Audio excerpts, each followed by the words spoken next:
Hello everyone, Assalamu alaikum. Welcome back to my channel. I hope all are doing well. I am Khalidur Rahman. Today I am showing to you some financial tools in Excel. Today my topic is hotel resort business forecasting. What is forecasting? Why businessmen use forecasting? Forecasting use a business person to boost productivity, to savings times, and to satisfy customers. Let's start it. এখানে আমাদের hotel resort বিজনেসের কিছু previous data দেওয়া আছে। এটার উপর ভিত্তি করে আমাদের ফিউচারের সেলস বের করতে হবে, লোয়ার বাউন্ড, আপার বাউন্ড, সিজনালিটি এইসব বের করতে হবে। তো ফার্স্টে আমরা কেমনে বের করব? আমাদের হচ্ছে যে প্রিভিয়াস কিছু ডাটা থাকবে, এটার উপর বেসিস করে আমাদের ফার্স্টে লিনিয়ার সেলস বের করতে হবে। লিনিয়ার সেলস কিভাবে বের করব? ইকুয়াল দিব, ইকুয়াল দেওয়ার পর ফোরকাস্ট লিনিয়ার যে অপশনটা আছে সেটাতে ক্লিক করব। এক্স চাইছে, এক্স মিনস টার্গেটেড ডেট, মানে যেটার উপর বেসিস করে যেটার বেসিসে আমরা আমাদের ডাটাটা বের হবে সেটাই ক্লিক করব। ক্লিক করলাম, কমা, নন ওয়াইএস, এটা মিনস ডিপেন্ডেন্ট ভ্যালু হচ্ছে যে আমাদের এখানে সেলস। এটা ক্লিক করলাম। এরপর হচ্ছে যে নন এক্স এস, এটা হচ্ছে যে ইন্ডিপেন্ডেন্ট ভ্যালু হচ্ছে যে ডেট। সিলেক্ট করে বসালাম, এরপর ফার্স্ট ব্র্যাকেট ক্লোজ করলাম। আমাদের লিনিয়ার সেলস বের হয়ে গেল। এখন এটা যদি আমি ড্রাগ করে নিচে নামাই, তখন কিন্তু অন্য একটা সেলস আসতেছে। এখানে কিন্তু আমি কোনো ফ্রিজ করি নাই। আমাদেরকে প্রথমে এটাতে কি করতে হবে? ফ্রিজ করতে হবে। ফ্রিজ করার জন্য কি করব? E5 বাদে বাকি সবগুলিতে কন্ট্রোল Fn F4 দিয়ে ফ্রিজ করে দিব, Fn F4 দিয়ে ফ্রিজ করে দিব, Fn F4 দিয়ে ফ্রিজ করব, Fn F4 দিয়ে ফ্রিজ করব। এন্টার চাপ দিলাম। এরপর এটা চেনে নিচে চাপ দিব। এই যে দেখছেন অটোমেটিক চেঞ্জ হয়ে যাচ্ছে। দেখছেন এখানে 2,11,000 ছিল না, এখানে 1,74,000 কেন হয়েছে? এটা হচ্ছে ফ্রিজ করে দিয়েছি আর ডেট অনুযায়ী চেঞ্জ হয়েছে।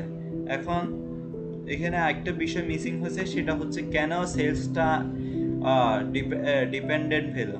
সেলসটা ডিপেন্ডেন্ট এই কারণে, এটা হচ্ছে যে ডেটের উপর নির্ভর করতেছে। কোন ডেটের উপর বলতে সিজনের উপর নির্ভর করতেছে।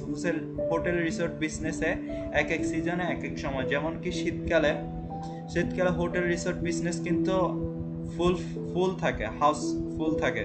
কারণ হচ্ছে কেন? এইখানে হচ্ছে অনেকের স্কুল কলেজ অফ থাকে, সবাই ঘুরতে যায়, এই কারণে হোটেল রিসোর্ট বিজনেসগুলিতে সেলস বেশি হয়। আরেকটা উদাহরণ দেওয়া যায়, বর্ষাকালে যেমন ছাতা অনেক বেশি বিক্রি হয়, আর হচ্ছে যে শীতকালে তেমন একটা ছাতা বিক্রি হয় না, বা আর গরমকালে বেশি আইসক্রিম বিক্রি হয়, শীতকালে তেমন হয় না। ঠিক এটাই সেম। এখন এটাকে যদি আমরা কি আকারে করব?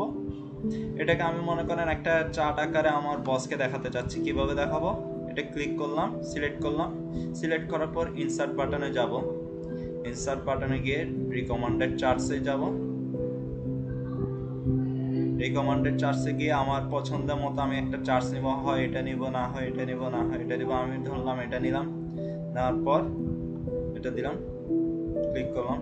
এই যে আমার চার্ট চলে আসছে, সেলসের চার্টটা। ঠিক আছে, এটা দেখা যাচ্ছে লিনিয়ার সবসময় উপর দিকেই উঠতে থাকে, একদম সোজা স্ট্রেট থাকে, কোনো আঁকা বাঁকা কিছু নেই। এখন আমি যদি প্রিভিয়াস ডাটার চার্টটা দেখতে চাই, তখন এটা সিলেক্ট করব। সিলেক্ট করার পর ইনসার্ট বাটনে যাব। এটার কিন্তু চার্টটা কিন্তু ভিন্ন রকম হবে, একবার আপার হবে, একবার লোয়ার হবে। এই যে এটা দিলাম অথবা এটা দিলাম, এই যে সিলেক্ট করলাম। এটা কিন্তু আপার এবং লোয়ার হচ্ছে। এটা কেন হচ্ছে? ওই যে বললাম না, সেলসের সিজন, এক এক সময় এক এক রকম সেলস হয়। সিজনের কারণে হয় শীতকালে হচ্ছে যে আপনার হোটেল বিজনেসগুলো জমাট থাকে, তার কারণে এই যে সেলস বাড়ছে, এইখানেও বাড়ছে। মানে একটা বছরে বিভিন্ন সময় সেলস বাড়ে, সেটা হচ্ছে সিজন ওয়াইজ। ঠিক আছে, এখন আমরা বের করব সিজনালিটি। এটা সাইড করে রেখে সিজনাল বের করব। সিজনাল বের করার জন্য আমরা ইকুয়াল চাপ দিব। আমরা দেখতে পাচ্ছি যে আমাদের সেলস আপ আর ডাউন করতেছে। এখানে একটা বিষয় আছে, সেটা আমি মিস্টেক করেছি। সেটা হচ্ছে যে সিজন অনুযায়ী বাড়বে এবং কমবে, এবং এখানে হচ্ছে যে আমাদের সেলসের এক্সাক্ট ভ্যালু বের করার জন্য আমরা কি করব, সিজনাল এ গিয়ে এক্সাক্ট ভ্যালুটা বের করব। ইকুয়াল চাপ দিব, ফরকাস্ট ইটিএস একটা অপশন আছে, ফরকাস্ট ইটিএস যে অপশনটা আছে সেটাতে ক্লিক করব। এখানে হচ্ছে টার্গেট ডেট মানে হচ্ছে যে ডেটে আমার ফিউচারে বের হবে, যে ডেটে আমার ভিত্তি করে বের হবে সেটা দিলাম। Target date E5, values means dependent value কোনটা, সেলস ক্লিক করলাম।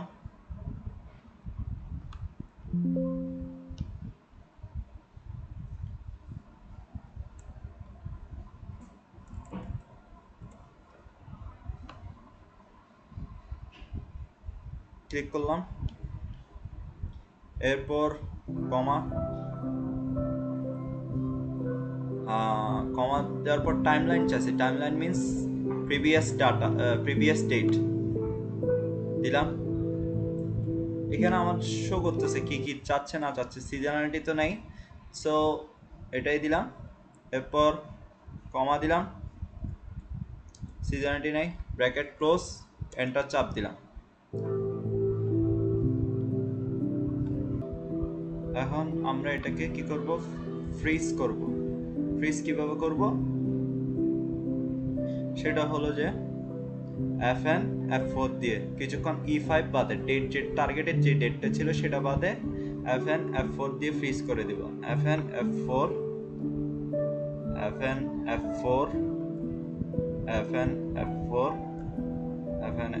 দিয়ে ফ্রিজ করে দিলে ওটা ফ্রিজ হয়ে গেছে। এখন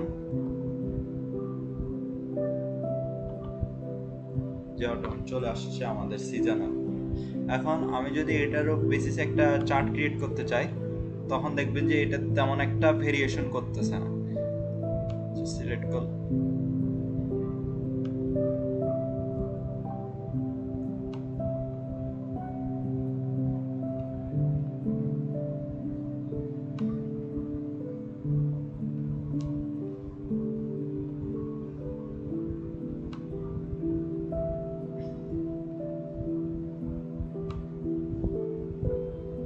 সিলেক্ট করলাম, ইনসার্টে যাব, চার্টস যে রিবনটা আছে সেখানে গিয়ে রিকমান্ডেড চার্টসে যাব। এই যে এটা ক্লিক করলাম, ক্লিক করার পর একটা চার্ট চলে আসলো। এই যে চার্টটা, এটা ছোট করে দিলাম, নিচে নিয়ে গেলাম। এই যে এখানে দেখতে পাচ্ছেন সিজনাল সেলসের ক্ষেত্রে এত বেশি ভেরিয়েশন করতেছে না। যেভাবে প্রিভিয়াস 21 সালে যেভাবে সেলসটা ভেরিয়েশন করছে, সেটা কিন্তু এখানে তেমন একটা ভেরিয়েশন করতেছে না। এই যে নীল কালার যে লাইনটা দেখতেছেন সেটা হচ্ছে লিনিয়ার যে সেলসটা আছে সেটার সাথে আমাদের যে সিজনাল সেলস সেটার কিন্তু তেমন একটা ভেরিয়েশন করতেছে না। এই যে একটুখানি এখানে উপরে উঠছে, আবার সিজনাল ইয়াতে গিয়ে সমান হয়ে গেছে, আবার উপরে উঠছে সিজনালে, এরপর আবার হয়ে গেছে। এরপর আমরা বের করব হচ্ছে যে সিজনালিটি। এটা আমি ডিলিট করে দিই। এরপর আমরা বের করব সিজনালিটি। কিভাবে বের করব সিজনালিটি মানে হচ্ছে যে বছরে কতবার সেলস চেঞ্জ হচ্ছে, সেটা বছরে কতবার সিজন অনুযায়ী সেলস হচ্ছে। এই যে যেমন কি হোটেল রিসোর্ট বিজনেস তো একটা সিজন অনুযায়ী, বছরে একটা সিজন অনুযায়ী কাজ করে না, সেটা হচ্ছে বছরে বিভিন্ন উৎসব পার্বণে এটা কাজ করে। যেমন কি মনে করেন যে দুর্গাপূজা দিছে, তখন হোটেল রিসোর্ট বিজনেসগুলি চেঞ্জ হবে, এটা একটা গেল। এরপর হচ্ছে যে ঈদের বন্ধ দিয়েছে, তখন হোটেল রিসোর্ট বিজনেসগুলি ভালো সেলস হবে। দুইটা গেল। এরপর হচ্ছে শীতকালে যে বন্ধ দিয়েছে বাচ্চাদের স্কুল, তখন সেটার বিজনেস চেঞ্জ হবে, সেলসগুলি চেঞ্জ হবে। সেটা বের করার জন্য বছরে কতবার সেলসগুলি চেঞ্জ হচ্ছে সেটা বের করার জন্য আমরা সিজনালিটি করা থাকি। সিজনালিটি করার জন্য ইকুয়াল চাপ দিব ফরকাস্ট ইটিএস সিজনালিটি যে অপশনটা আছে সেটাতে ক্লিক করব। ভ্যালুস চাইছে, ভ্যালুস মিন্স ডিপেন্ডেন্ট ভ্যালু কোনগুলি, এই যে এগুলি সিলেক্ট করলাম, কমা দিব। টাইমলাইন চাইছে, previous timeline, independent value click করলাম। এরপর হচ্ছে ডাটা কমপ্লিমেশন নাই, ফার্স্ট ব্র্যাকেট ক্লোজ, এন্টার চাপ দিলাম, 4 চলে আসছে। এরপর হচ্ছে কনফিডেন্স বের করবো আমরা। কনফিডেন্স কেন বের করি? কনফিডেন্স বের করি হচ্ছে যে এই যে লিনিয়ার এবং সিজনাল যে সেলসের তফাৎটা, সেটা কত পার্সেন্ট কনফিডেন্স অনুসারে আমি বের করতেছি, সেটাই হচ্ছে যে কনফিডেন্স। কত পার্সেন্ট কনফিডেন্স অনুযায়ী সেটাই আমরা বের করব। কনফিডেন্স বের করার জন্য আমাদের কি করতে হবে? ফরকাস্ট ইটিএস কনফাইন্ড যে অপশনটা আছে সেটাতে ক্লিক করতে হবে। ইকুয়াল ফরকাস্ট ইটিএস কনফাইন্ড যেটা আছে সেটা। টার্গেট ডেট হচ্ছে যে কোন টার্গেটে আমরা বের করব, টার্গেট ডেট হচ্ছে যে কোন টার্গেটে বের করব সেটা, এই যে এটা। এরপর হচ্ছে যে values means dependent value.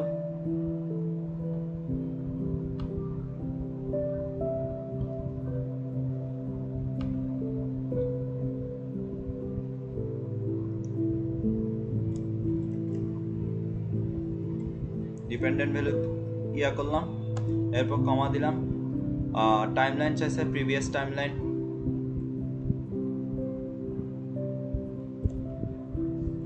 Sorry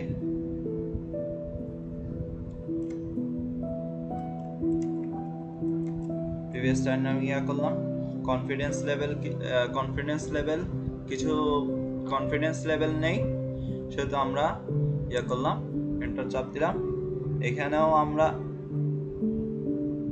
confidence level কনফাইন্ডে আমরা যদি কোনো ভ্যালু না পাই তাহলে তারা কি করবে? 95% ভ্যালু নিয়ে কাজ করবে।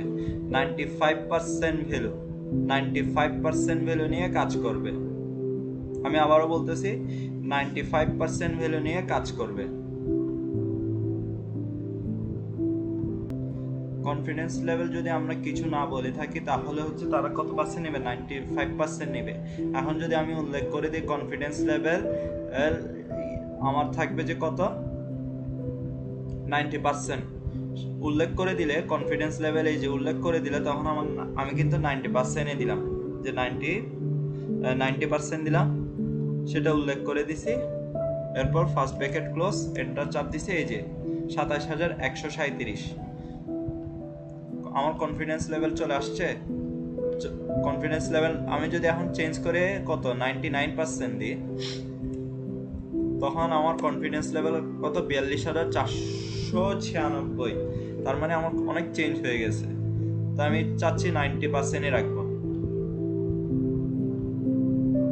90% দিলাম, এন্টার চাপ দিলাম, তো বের হয়ে গেছে। ডাবল ক্লিক করলাম, ভ্যালুগুলি বের হয়ে গেছে। লোয়ার বাউন্ড কি? কনফিডেন্টে যদি আমরা কোনো ভ্যালু না দিই, 95% দিই, তাহলে এক্সেল কিন্তু 95% দিবে। আর হচ্ছে যে লোয়ার বাউন্ড কি? লোয়ার বাউন্ড হচ্ছে আমাদের কনফিডেন্স যে 90% দিছি আমরা, 9% যে নিয়েছি তার লোয়ার বাউন্ড কত হবে সেটার জন্য আমাদেরকে সিজনাল ভ্যালু ডিফারেন্স করতে হবে। সিজনাল এবং কনফিডেন্স ভ্যালু যেটা সেটাই। ইকুয়াল চাপ দিব,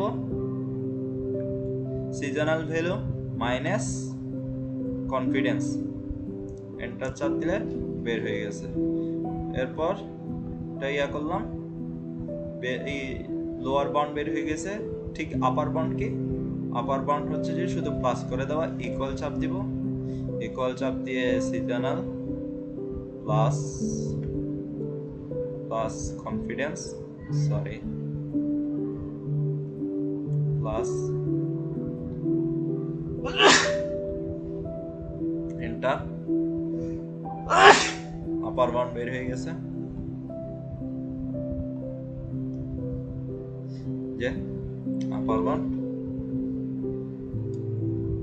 আমি একটু আমার ডাটার সাথে স্যারের ডাটা একটু মিলাই, দেখেন স্যারও কিন্তু 90% নিয়ে করেছে। স্যারের ডাটা সাথে আমাদের ডাটা অনেক মিল আছে।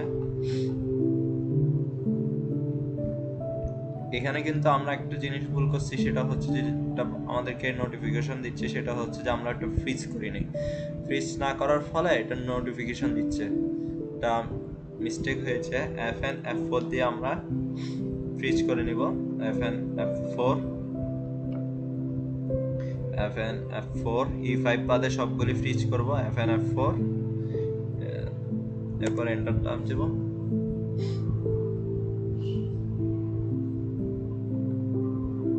ঠিক আছে, এই যে এখন হচ্ছে আমাদের স্যারের সাথে হুবহু মিলে যাচ্ছে।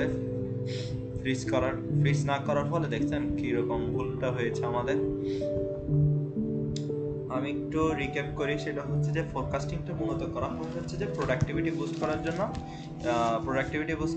টাইম সেভিংস এর জন্য, কাস্টমার স্যাটিসফ্যাকশনের জন্য। এখানে আমাদের প্রিভিয়াস ডেট দেওয়া থাকবে, প্রিভিয়াস ডাটা দেওয়া থাকবে, যে এটা এরকম দেওয়া থাকবে, আমাদের এটাও দেওয়া থাকবে। ফিউচার অনুযায়ী কাজ করতে হবে, ঠিক আছে। আর এটা হচ্ছে যে আবার আমরা অটোমেটিক এক্সেলের মাধ্যমে জেনারেট করতে পারি। সেটা কিভাবে? সেটা হচ্ছে যে আমরা যে এতক্ষণ যে কাজটা করেছি সেটা কিন্তু আমরা এক্সেলের মাধ্যমে 1 সেকেন্ডে বের করতে পারি। কি শুধু কিছু না, জাস্ট প্রিভিয়াস ডাটাটা সিলেক্ট করব, প্রিভিয়াস যে ডাটাটা দেওয়া আছে সেটা সিলেক্ট করব। সিলেক্ট করার পর এই যে ডাটা যে অপশনটা আছে সেখানে সিলেক্ট করলাম। ফরকাস্ট যে শীট অপশনটা আছে সেখানে ক্লিক করব। এই যে আমাদের ক্রিয়েট যে অপশনটা আছে সেখানে নতুন করে শুধু ডাটাটা ক্রিয়েট হয়ে গেছে। এটা আমি একটু ছোট করি চার্টটা। এই যে আমাদের এতক্ষণ যে কাজটা করলাম সেটা শুধু 5-6 সেকেন্ডের কাজ ছিল। এটা হচ্ছে আমরা ম্যানুয়ালি করলাম। স্যার যদি বলে দেয় যে তোমরা ম্যানুয়ালি ফরকাস্ট করিও, তখন হচ্ছে যে আমাদের এভাবে প্রতিটা ফর্মুলা অ্যাপ্লাই করে করে করে বের করতে হবে। লিনিয়ার বের করতে হবে, forecast linear, forecast seasonal, forecast confined, lower bound, আপার বাউন্ড। এটা হচ্ছে যে ম্যানুয়ালি করতে হবে। স্যার যদি বলে দেয় যে না ঠিক আছে তোমরা জাস্ট এটা বলো যে কিভাবে সংক্ষিপ্ত আকারে কিভাবে বের করব, তখন কিন্তু আমরা হচ্ছে যে কিভাবে করব, এক্সেল শিট ওপেন করব। এক্সেল শিটে গিয়ে প্রিভিয়াস ডাটাটা সিলেক্ট করব। ডাটাটা সিলেক্ট করার পর ডাটা ট্যাবে আসবো। ডাটা ট্যাবে এসে ফরকাস্ট শিটে ক্লিক করলেই আমাদের জেনারেট হয়ে যাবে। জাস্ট এতটুকু স্টেপ লিখলেই স্যার নাম্বার দিয়ে দেবে বলেছে। আজকের মতো এতটুকু, ধন্যবাদ। আশা করি ভালো থাকবেন, দোয়া করবেন। আসসালামু আলাইকুম।